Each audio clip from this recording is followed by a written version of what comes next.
எனது பிறந்த நாளை முன்னிட்டு தொலைபேசி வாயிலாக, சமூக ஊடகங்களின் வாயிலாக எனக்கு வாழ்த்து தெரிவித்திருக்கிற தலைவர்கள், குறிப்பாக தமிழ்நாடு முதலமைச்சர் மாண்புமிகு திரு ஜோசப் விஜய் அவர்களுக்கும், முன்னாள் முதலமைச்சர் அண்ணன் தளபதி ஸ்டாலின் அவர்களுக்கும், அண்ணன் வைகோ அவர்களுக்கும், அண்ணன் முத்தரசன் அவர்களுக்கும், தோழர் சண்முகம் அவர்களுக்கும்,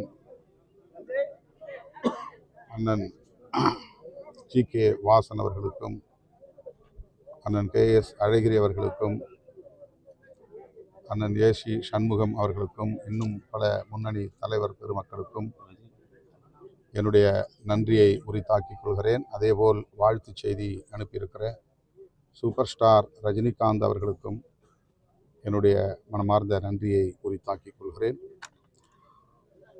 தொலைபேசி வாயிலாக தொடர்பு கொண்டு வாழ்த்துக்கள் தெரிவித்திருக்கிற விடுதலை சிறுத்தைகளின் பொறுப்பாளர்களுக்கும், கட்சிக்கு அப்பாற்பட்ட பேர் ஆளுமைகளுக்கும், நண்பர்களுக்கும் நன்றியை தெரிவித்துக் கொள்கிறேன். கர்நாடகத்தில் சில இளைய தமிழ் இளைஞர்கள், தமிழர்கள் 3 பேர் அண்மையிலே மாடு மேய்க்க சென்ற இடத்திலே துப்பாக்கி சூட்டால் பலியாகி இருக்கிறார்கள்.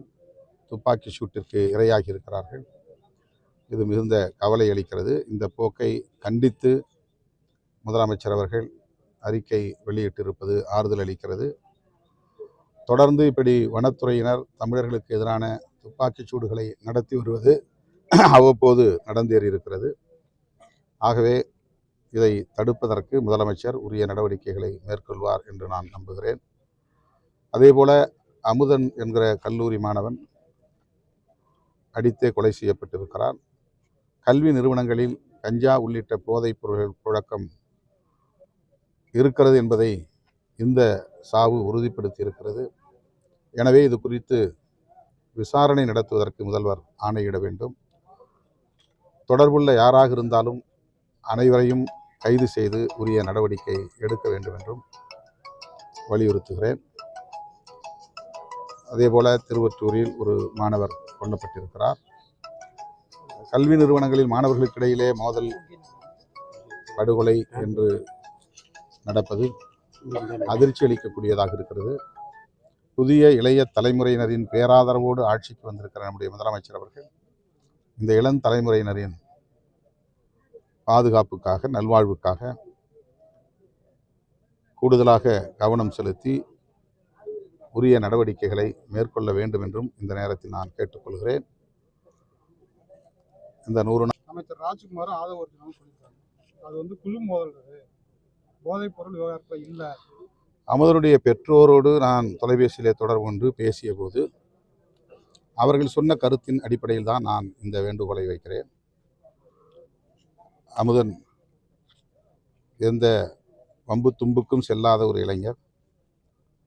அவர் கஞ்சா போன்ற போதைப்பொருள்களை எதிர்த்து குரல் கொடுத்திருக்கிறார் என்பதனால்தான் அவர் கொல்லப்பட்டார் என்ற செய்தியை அவர்கள் அடித்து சொல்லுகிறார்கள், அழுத்தமாக சொல்லுகிறார்கள்.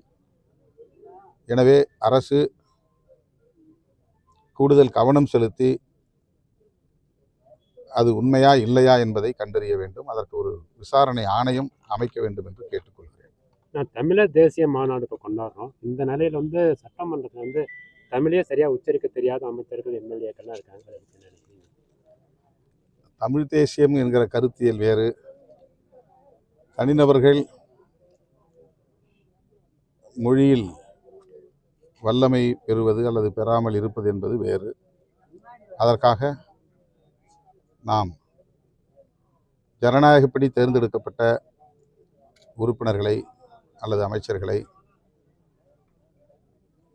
அந்த பொறுப்புகளில் இருந்து வெளியேற்றிவிட முடியாது. அவர்கள் காலப்போக்கில் சிறப்பாக பேசுகிற வல்லமையை பெறுவார்கள் என்று நம்புகிறேன், வாழ்த்துகிறேன். சட்டம் ஒழுங்கு பிரச்சனைகளை வந்து முதலமைச்சர் சரியான விளக்கம் சட்டமன்றத்தில் தர மாட்டேங்கிறாரு, மற்ற அமைச்சர்கள்லாம் தராங்க, இது சம்பந்தப்பட்ட அமைச்சரே அவர் தான் அப்படின்னு உதயநிதி ஸ்டாலின் குற்றம் சாட்டியிருக்காரு எதிர்க்கட்சி தலைவர். எதிர்க்கட்சி தலைவர் முன்வைக்கிற